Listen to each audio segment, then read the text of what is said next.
First of all, I just wanted to thank everybody who watched my first video that I put out there on the 11 things that I think are the most important lessons when it comes to personal finance.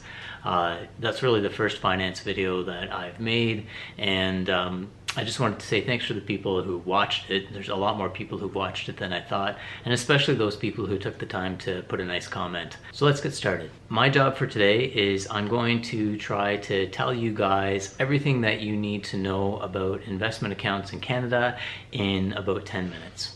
So I wanted to make a short video that explains in very simple terms where you can put your money when you want to start saving for retirement. This is not going to be an exhaustive description of all the options that you have available to you. I want to make this video useful and accurate, but not overwhelming. So we're not going to cover RRSPs, for example, because those are not accounts that you would use to invest for retirement.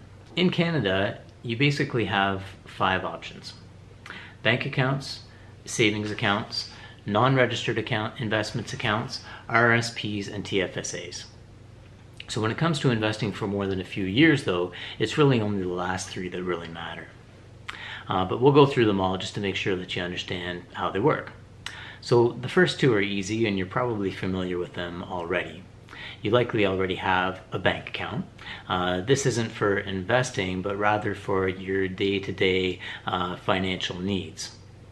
You can save money there, but if you're under the impression that your money is earning any significant amount of interest, think again. Rates these days are pretty close to 0. High-interest savings accounts are a little bit better. These days, interest rates range from 1 to 1.5%. Not much. Often these accounts will have no annual fees, but they aren't very good for day-to-day banking because fees for those kinds of transactions would add up really quickly. Although interest rates in these accounts are generally pretty low, the accounts are very safe and your money is easily accessible. So these accounts can be very good for short-term savings goals, perhaps as an emergency fund or saving for a car. But investment accounts are different. So in Canada they come in 3 main types: non-registered, RRSPs, and TFSAs. The main way they differ from each other is in how they're taxed. So what investment accounts have in common is that you can transfer money into them from any other source and keep your money as a cash balance in the investment account, or invest it in things like stocks, bonds, or some kind of fund. The important thing to understand is that these investment accounts are like baskets where your money is held. I hear people all the time saying that they invested in RRSPs or they invested in TFSAs. If you put your money into an investment account, it'll just actually sit there in cash until you actually invest it in some kind of investment product like a stock, a bond, or a mutual fund, or an exchange traded fund like an ETF. Likewise, when any investment within that account basket is sold, the money actually stays in that basket as cash until it's transferred out. So this is really important to understand, especially when it comes to how these accounts are treated at tax time, as you're going to see in a minute. Okay, so let's cover non-registered investment accounts because they're the simplest. In truth, you should probably use RRSPs or TFSAs first, but if you've maxed those out, perhaps because you've come into an inheritance or you sold a house for a profit, you may be in a situation to invest within a non-registered account. So just like RRSPs or TFSAs, you can open these accounts at any bank or online brokerage or wealth management company. You then transfer money into the investment account, usually from a bank account, where it sits until it's invested. Hopefully over time your investments make you more money, and in a non-registered account you'll have to pay tax on those profits. So now let's talk about the most popular type of investment account in Canada, which is RRSPs. RRSP stands for Registered Retirement Savings Plan, and it's really one of the best deals going for Canadian investors for 2 reasons. So first, putting money into an RRSP saves you taxes now. Why? Because putting money into your RRSP counts as a tax deduction. So say you earn $60,000 this year and you put $10,000 into your RRSP. You'll only pay tax on $50,000 for the year. That means the difference between about $14,000 and $11,000 in taxes. And usually this comes out as a tax refund after you filed. Second, the investments you hold within your RRSP can grow tax-free. So remember the non-registered investment account? Returns from those investments had to be reported to the CRA so that they could collect tax on them, but not so in the RRSP. As long as your investment returns stay in that RRSP basket, you pay no taxes on them. Whether you've sold stocks for a profit or collected dividends, you can reinvest that money without paying tax on it. So what's the hitch? Well, when you eventually take money out of the RRSP, you will have to pay income tax on it at the usual rates. You can actually take money out at any time, but the government will force you to start taking money out the year you turn 71. At that point, the RRSP gets converted to something called a RIF, but that's not something that you need to worry about now. So before you get all excited and want to pour half your paycheck into RRSPs, I have one last point.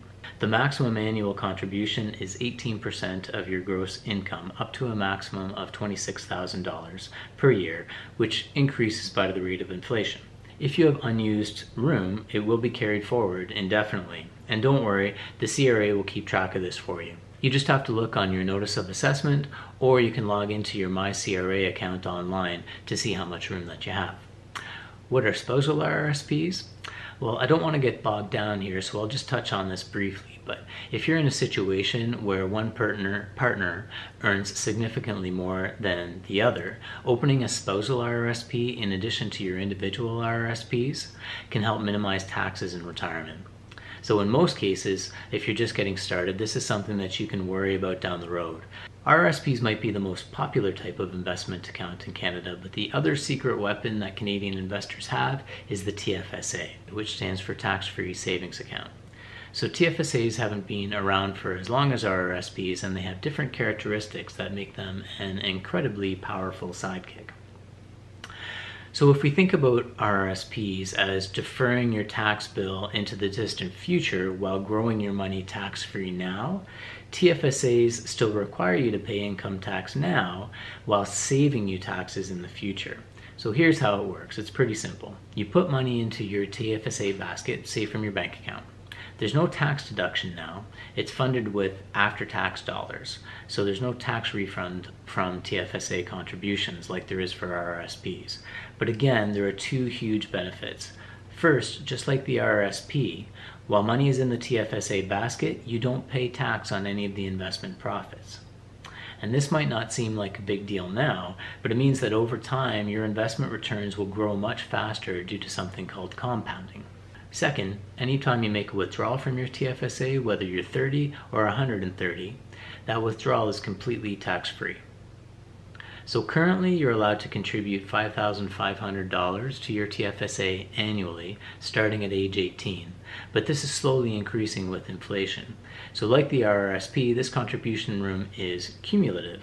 So if you have never used your TFSA and you turned 18 after the year 2009, as of 2018, you have $57,500 of room just sitting there waiting for you. One thing that's commonly misunderstood about TFSAs is how withdrawals work. So say you're using your TFSA to save for a car and you've maxed out your contributions. In 2018, you take out $20,000 for the car. Can you pay that $20,000 back into your TFSA so that it can continue to grow tax-free? Well, fortunately, the answer is yes, but you have to wait until the following calendar year. The way the government explains this is that any withdrawals from a TFSA are added to your contribution room for the following year. So to put this all together, most of us will have a bank account. And from there you can transfer money into something like a high interest savings account, which is safe but doesn't earn very much in the way of returns and is not very tax efficient. To save for retirement, you're much better off opening an RRSP or a TFSA and transferring money there to grow tax-free until retirement. Which one is better? Well, that kind of depends on your individual circumstances, and this is hotly debated, but suffice it to say for now that if you're saving for retirement, most people are probably going to be better off using their RRSPs, whereas TFSAs can be a little bit more versatile and so might be more appropriate for shorter term financial goals. But the truth is most of us should be taking advantage of both of these kinds of investment accounts. Lastly, if you're a super saver and you have maxed out both your RRSP and your TFSA, then you can still invest money within a non-registered investment account. So unfortunately, the details of these investment accounts can be pretty intimidating at first. Too many people who have savings don't understand how that money is being invested, and for other people this stuff is so intimidating that they don't even start saving in the first place, which is a shame. I hope that this video has shed a little light on the subject so that you guys now understand the fundamentals and can start taking control of your financial future. Thanks.